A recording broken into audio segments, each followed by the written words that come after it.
시간에는 예배를 위해서 우리 박찬웅 형제님께서 기도 인도하여 주시겠습니다. 주일 예배를 위해 다 같이 기도드리겠습니다. 하나님 아버지, 오늘 또 이렇게 좋은 주일을 허락해 주심에 감사드립니다. 이 안식일 날 저희가 다 같이 예배를 드릴 수 있음에도 감사드립니다.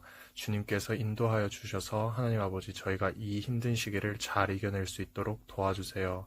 하나님 아버지, 저희가 비록 몸은 다 떨어져 있지만 마음은 같이 합하여 기도하고 찬양하고 예배드릴 수 있게 하여 주심을 진정으로 감사드립니다. 하나님 아버지, 이 힘든 시기를 지나 이겨 하나님 아버지께 더욱더 가까이 가고 기도하기 힘쓰고 성경 읽기 힘쓰고 예배드리기 힘쓰기를 진정으로 원하고 사모합니다.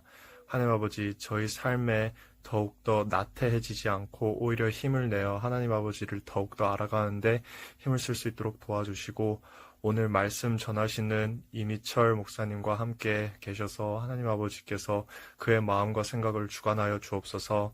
하나님 아버지, 비록 저희가 이렇게 온라인 상으로 예배를 드리지만 하나님 아버지, 저희 마음을 보시고 저희의 중심을 보시는 줄 압니다. 하나님 아버지께서 속히 치료하여 주옵시고 하나님 아버지, 이 상황을 빨리 지혜롭게 이겨낼 수 있도록 도와주세요. 이 모든 말씀 예수님 이름으로 기도드립니다. 아멘.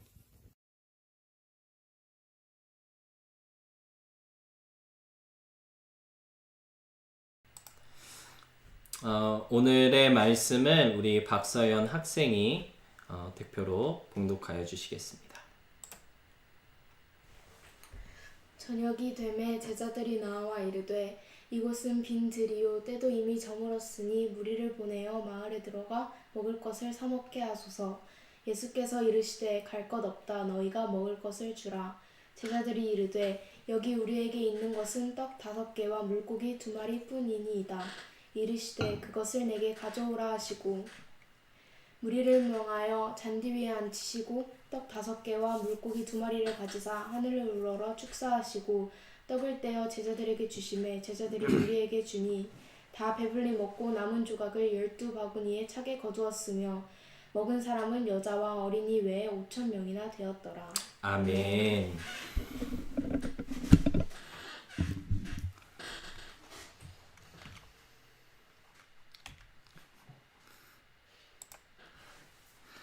오늘은 마태복음 14장 15절로 21절의 말씀을 가지고 남음의 은혜가 있기를 원합니다 라는 제목으로 함께 말씀을 나누도록 하겠습니다.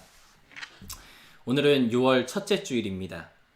6월의 시작인 만큼 이번 한 달 더 나누는 교회의 다짐이 무엇인지 소개해 드리려고 하는데요. 6월달 우리의 다짐이 무엇일까요? 주보에 나와 있는데 주보에 나와 있는 대로 은혜를 깨닫는 교회가 되자라고 정해 보았습니다. 우리는 은혜를 참 좋아합니다. 은혜 받고 은혜를 체험하고 은혜를 나누고 은혜를 끼치고 은혜가 충만한 믿음이 되길 원하고 있고요. 그리고 은혜가 넘치는 삶을 살고 싶어 합니다. 그런데 한 번쯤은 이 은혜라는 것이 무엇인지, 은혜가 뜻하는 것이 무엇인지, 은혜의 의미를 깊이 생각해 볼 필요가 있을 것 같아요. 왜냐하면 우리 모두는 어떤 말이나 또는 단어를 그것이 본래 의미하는 뜻대로 사용하기보다는요, 그냥 일단 뱉어놓고 보는 언어 습관을 가지고 있기 때문입니다. 얼마 전에 유명한 작사가인 김이나 씨가 쓴 보통의 언어들이라는 책을 구입했는데요. 그 책에 보니까 이런 말이 있더라고요. 관용적으로 쓰는 말들은 마치 잘못 쓰인 채로 굳어진 근육 같다. 익숙해져서 더 이상 통증이 느껴지지 않지만 점점 더 악화되어 가는 상태. 습관적으로 툭툭 내뱉는 표현을 의심해보면 조금이라도 빨리 바로잡는 게 좋은 그 무언가가 있음을 발견할 수도 있을 것이다. 이 김이나 씨가 말한 것처럼 습관적으로 내뱉는 말들, 어떤 단어나 표현들, 사실 그 말 하나하나가 진짜 의미하는 것이 무엇인지 우리가 생각해 본다면 더 풍성하게 우리의 마음과 생각을 나눌 수 있을 텐데, 그저 편하게 말하는 것에 우리는 이미 익숙해져 버려서 오랫동안 굳어버린 말들로 우리의 생각과 감정을 나누고 있고요. 더 나아가서는 믿음을 표현하는 일에 너무 습관화되어 있는 것이 사실입니다. 그런 식으로 사용하는 많은 단어들 중에 우리가 가장 많이 쓰는 단어가 하나 있습니다. 뭘까요? 바로 짜증나라는 표현이 그러한 표현 중에 하나인 것 같습니다. 대화의 희열이라는 프로그램 혹시 아세요? 예, 유희열 씨가 진행하는 건데 재밌다고 소문난 프로그램이더라고요. 저는 한 번도 안 봤는데 그 프로그램의 소설가 김영하 씨가 나와서 그런 얘기를 했다고 하더라고요. 대학교에서 이제 학생들을 가르칠 때 자기가 가르치는 학생들에게는 짜증나라는 표현을 못 쓰게 한답니다. 그래서 왜 그러냐라고 물어봤더니 짜증나란다는 그 표현이 많은 감정들을 아주 단순하게 표현하는 편리함이 있기는 하지만 오히려 수많은 감정과 생각들을 너무 단순하게 치부해버리는 나쁜 점이 있기 때문에 그렇게 한다라고 그런 얘기를 하시더라고요. 뭐 예를 들면 이런 예를 드시더라고요. 오늘 내 생일인데 엄마가 깜빡하고 미역국을 안 끓여줬다. 그럼 보통 짜증나라고 얘기하는데 사실 그거는 짜증나라는 감정보다는 서운하다라는 감정으로 표현해야 맞는 말이라고 그렇게 얘기를 하시더라고요. 화장실에서 볼일 보는데 휴지가 떨어졌다. 그러면 짜증나라고 얘기하는데 짜증날 수도 있죠. 그런데 그러한 상황은 오히려 황당하거나 또는 화가 난다라고도 표현할 수 있는 상황이라는 거죠. 하루 종일 아무것도 먹지 못해서 현서야 먹지 못하면 짜증나죠. 화가 나는데 사실 그거는 배가 고파서 서러운 것일 수도 있다라고 그렇게 얘기를 하셨습니다.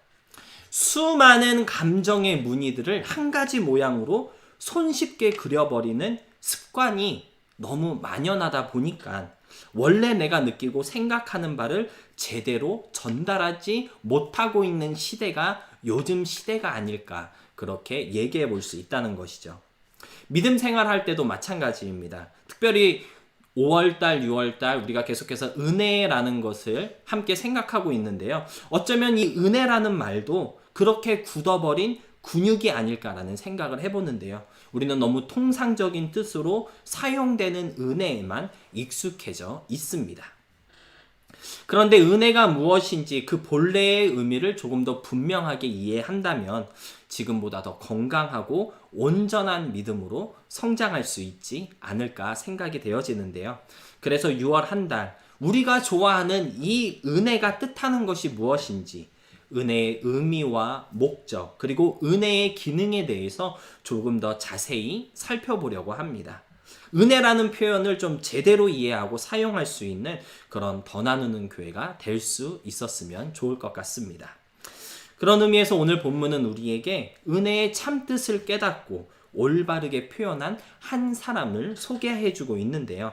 바로 떡 5개와 물고기 2마리를 주님 앞에 드린 한 아이에 대한 이야기입니다. 오늘 이 말씀을 통해 우리는 과연 진짜 은혜를 말하고 있는 것인지 내가 받고 나누는 은혜의 실제 모습을 좀 점검해 볼 수 있는 그러한 시간이 되었으면 좋겠습니다. 먼저 본문에 나오는 이 아이는요, 지금 내가 가진 것, 내가 누리는 것, 내가 체험하고 있는 모든 것들이 다 은혜임을 알고 있었습니다. 사실 본문에는 자세히 나와 있지 않지만 같은 내용을 기록하고 있는 요한복음 6장 9절 말씀을 보면요, 주님 앞에 물고기 2마리와 떡 5개를 드린 그 사람은 한 아이였다라고 그렇게 증거하고 있습니다.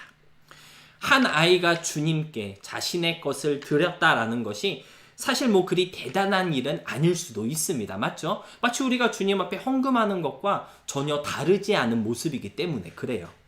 그런데 그때의 상황이 어땠는지를 한번 상상해 본다면 이 아이의 이러한 행동이 얼마나 대단한 결단이었는지를 조금 엿볼 수 있을 것 같습니다. 본문을 보니까요, 정말 많은 사람들이 예수님의 말씀을 듣기 위해서 모여 있습니다. 얼마나 열심히 설교를 들었는지 저녁이 될 때까지 떠나지 않았고요. 배고픈 것도 잃어버리고 말씀을 들었습니다.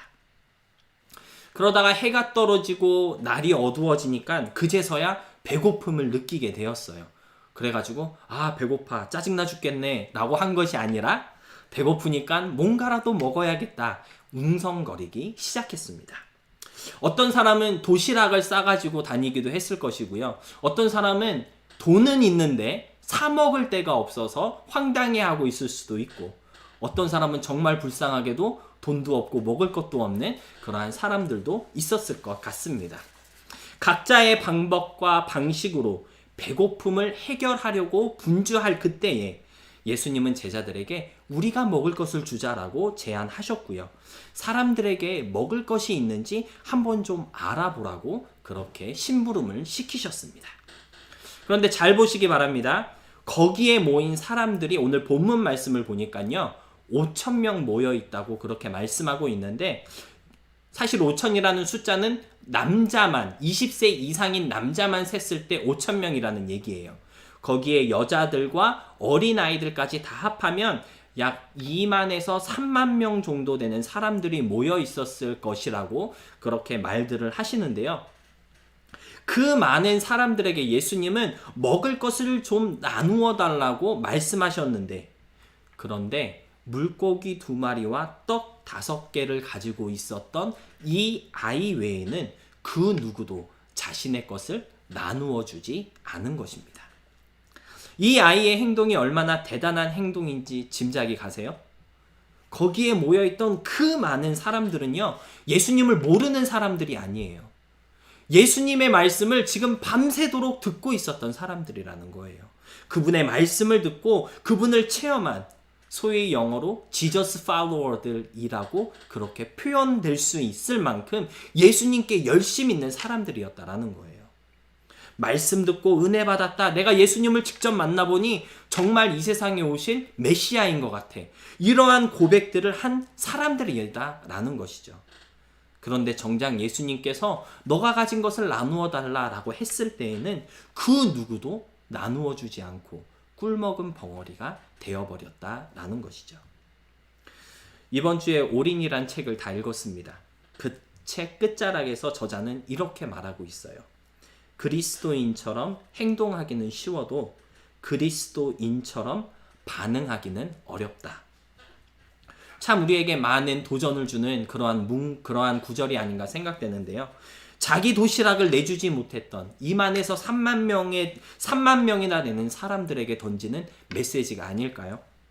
예수님을 따라 아무것도 없는 사막까지 왔고, 밤이 되도록 말씀을 듣고 말씀에 정말 능력이 있다, 은혜가 돼, 말씀을 듣고 결단하였지만 정말 그리스도인처럼 반응해야 할 그때에는 그 누구도 그리스도인이 될 수 없었습니다. 그런데 그때의 이 한 아이는 그리스도인처럼 반응하였던 것입니다. 저는 이 말씀을 보면서 그리스도인이 되는 것도 너무 중요하지만 그리스도인이 되는 것보다 이 아이가 행동한 것과 같이 행동할 수 있는 성도가 되는 것도 중요하다라는 묵상을 할 수 있었습니다. 아무리 성경 읽고 기도하며 예수님을 체험했다 할지라도, 교회에서 아무리 열심히 봉사하고 정말 두 손 가라면 서러울 만큼 많은 달란트로 하나님을 섬긴다 할지라도, 우리가 그리스도인으로 반응해야 할 그때에 반응하지 못한다면 껍데기만 성도일 뿐이라는 것이죠. 여러분은 어떻습니까? 지금 여러분이 있는 그곳, 그 장소와 상황에서 함께 있는 사람들에게 그리스도인처럼 반응하고 계십니까? 오늘 이 말씀이 우리 모두에게 도전을 주는 말씀 되기를 소원합니다. 역사지리로 보는 성경이라는 주석을 제가 가지고 있는데요. 몇 년 전에 우리 김윤경 원사님께서 선물로 사주셔서 아주 유용하게 사용하고 있는 주석입니다. 그 책을 보니까 사실 떡 5개와 물고기 2마리는요, 한 아이의 도시락이라기보다는 한 가족의 도시락으로 보는 것이 더 타당하다고 그렇게 설명해주고 있더라고요. 왜냐하면 예수님의 시대는요, 풍족한 시대가 아니에요.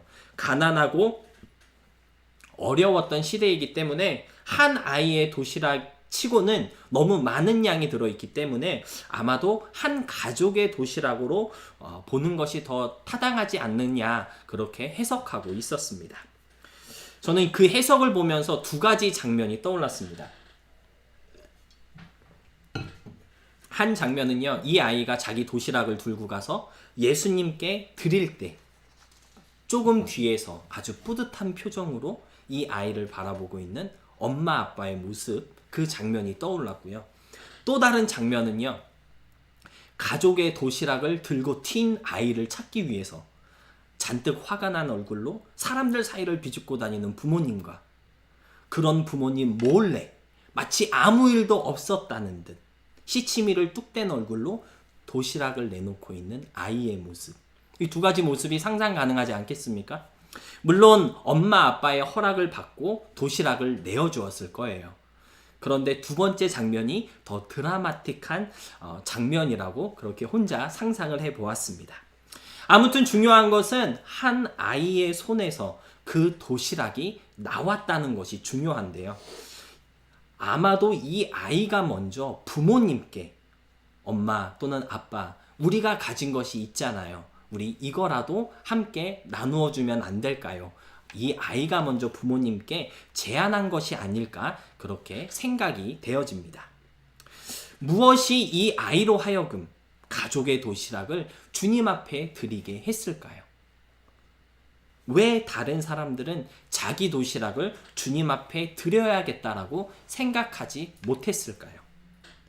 저는요, 그들이 깨달은 은혜가 달랐기 때문이라고 생각됩니다. 무엇이 은혜인지 은혜를 깨닫는 깊이가 달랐기 때문이라는 것이죠.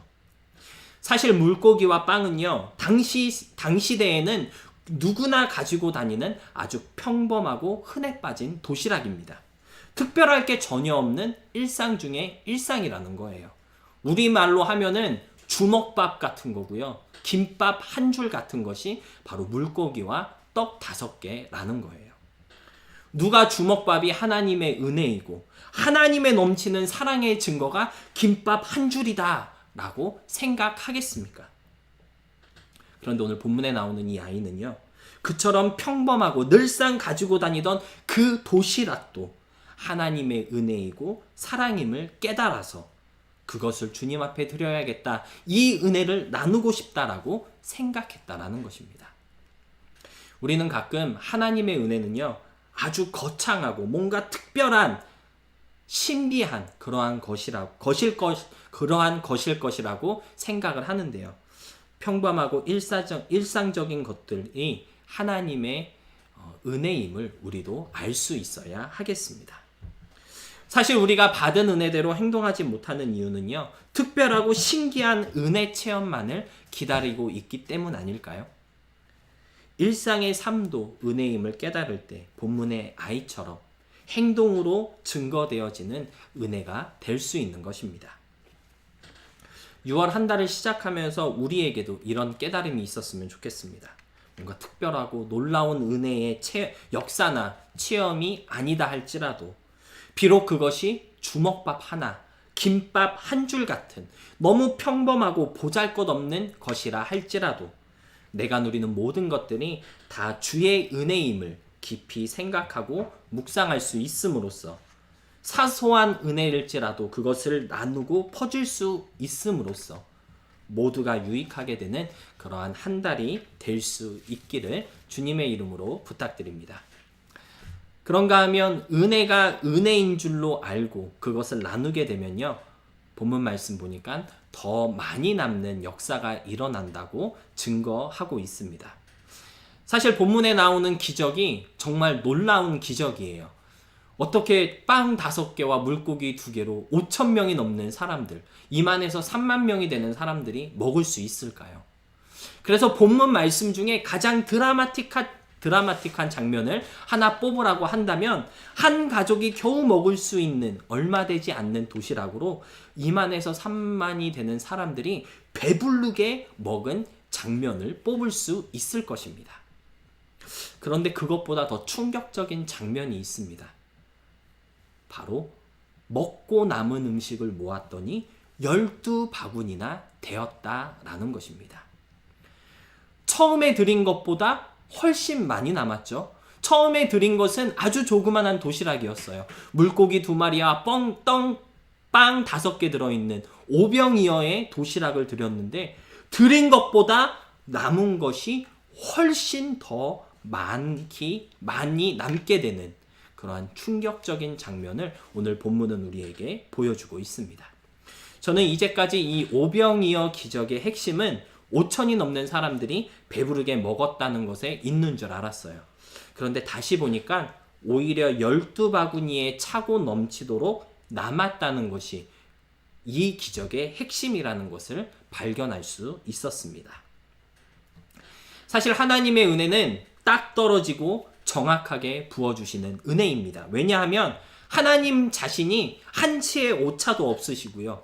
부족하지 않으신 분이기 때문에 넘치게 주실 필요가 없으시기 때문에 그렇습니다. 그런데 내가 받은 그 정확한 은혜를 우리가 다른 사람들과 나누게 되면 오히려 넘쳐서 남음이 있는 은혜가 된다는 것을 본문은 보여주고 있는 것입니다. 하나님의 계산은요, 하나님의 계산법은 우리의 계산법과 조금 다른 것 같아요. 세상의 계산은 내가 가진 것을 누군가와 나누고 덜어주면 덜 가지게 되고 내가 가진 것이 줄어들게 되는 것이 정당한 거잖아요. 맞죠? 내가 10불 있는데 그 10불로 서연이 커피 한 잔 사주면 나에게 남는 건 아무것도 없게 되어지는 그것이 세상의 계산법인데 하나님의 계산은 그렇지 않다는 거예요.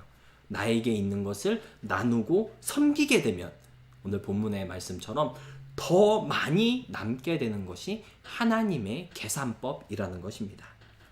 제가 주일학교 다닐 때, 그러니까 12살, 13살 이때 제가 교회에서 배운 찬양이 하나 있습니다. 찬양이 너무 아동틱하기 때문에 가사만 불러줄게요. 이런 가사의 찬양이었습니다. 뭐냐면 사랑은 참으로 버리는 것, 더 가지지 않는 것, 움켜잡으면 없어지고 쓰고 빌려주면 풍성해져 땅 위에 가득 차네. 아마 이 설교를 들으시는 여러분들 중에 이 찬양을 배우고 부르신 경험이 있으신 분들도 있을 줄 모릅니다. 그런데 이 찬양의 핵심은 그런 것 같아요. 사랑도, 은혜도, 감사도 하나님이 주신 것들은요, 내 거라고 움켜쥐고 있으면 없어지게 되는데 하나님이 주신 것들을 쓰고 빌려주고 나누게 되면 오히려 더 풍성해지고 충만해진다라는 진리를 주일학교 선생님들이 이 귀한 찬양을 통해서 저에게 가르쳐 주셨던 그러한 기억이 났습니다. 오늘 본문에 나오는 이 아이의 모습을 한번 상상해 보시기 바랍니다. 이 아이가 자신의 도시락을 내어놓을 때 이 아이는 배가 안 고팠을까요? 빵과 물고기를 먹고 싶지 않았을까요? 밤새도록 이 아이도 예수님의 말씀을 듣고요, 사막에서 힘든 시간을 견뎌낸 사람 중에 한 사람이었습니다. 너무 배가 고팠을 거고 얼른 도시락을 까먹고 싶었다는 거예요. 그런데 나는 못 먹어도 좋으니 더 필요한 사람들에게 나누어 달라고 자기 도시락을 드린 것입니다. 나는 먹지 않아도 된다는 그러한 각오로 내 것을 드렸다라는 것이죠. 그런데 내가 드린 그 작은 도시락이 2만이 넘는 수많은 사람들의 배를 채우고 12바구니가 차고 넘치도록 남게 되었을 때 이 아이가 어떤 표정을 지었을까요? 한번 상상해 보시기 바랍니다. 단순하게 오 놀라워 어메이징 그런 수준이 아닐 거예요. 그곳에서 예수님의 떼어주신 빵과 물고기를 먹은 사람은요 2만에서 3만 명이나 되는 아주 많은 사람들이었지만 그 누구도 이 아이가 먹은 빵과 물고기 같은 음식을 먹은 사람은 아마 아무도 없었을 것입니다. 은혜의 의미를 깨닫고요, 그 깊이를 알게 되면 그 누구도 맛볼 수 없는 또 다른 은혜로 나아갈 수 있게 됩니다. 그것이 바로 남음의 은혜다라는 것이죠. 오늘 하나님께서 나에게 주신 은혜가 특별하고 또 기적적인 은혜일 수도 있고요, 너무 평범하고 일상적인 은혜일 수도 있습니다. 그런데 그 은혜를 나누고 덜어줄 때 어디에도 비교할 수 없는 더 깊은 은혜를 체험할 수 있게 되며 놀랍도록 남게 되는 남음의 역사의 주인공이 될 수 있다는 것을 꼭 좀 기억하시기 바랍니다. 지난 주일 주보를 혹시 보셨으면 아시겠지만 나눔 쉼터를 통해 남가주 사랑의 교회에서 보내주신 팬데믹 지원금에 대한 이야기를 주보를 통해 함께 나누었는데요. 여러분이 아시는 것처럼 사실 저희 교회는 재정적으로 걱정이 없는 그러한 교회는 아닙니다. 한정적인 재정적인 한계가 있기 때문에 최선을 다해 아껴 써야 되고요. 덜 쓰기 위해 노력해야 하는 교회입니다. 그런 와중에 남가주 사랑의 교회에서 미자립 교회들에게 팬데믹 지원금을 보내주신다는 소식을 듣고 제가 급하게 신청을 했는데 감사하게도 선정이 돼서 무려 1,000불의 지원금을 받았습니다. 그런데 이 1,000불이 그냥 단순한 1,000불이 아니에요. 저에게는, 그리고 우리 교회에는 사실은 남음의 은혜이었습니다. 왜 그러냐면요. 지난 5월 7일에 멕시코 선교팀에 속해 있는 멕시칸 교회에 저희가 쌀과 지원금을 보내지 않았습니까? 사실 그때 지원을 할까 말까 많이 망설였어요. 왜냐하면 우리 교회 사정도 있기 때문에 그렇습니다. 재정이 넉넉하지 않잖아요. 맞죠? 누구를 떼줄 만큼 우리가 많이 갖고 있지 않습니다. 그래서 엄청 망설였어요. 그런데 밥을 굶고 있는 성도가 있다는 그 소식이 너무 충격이 돼서 쌀과 지원금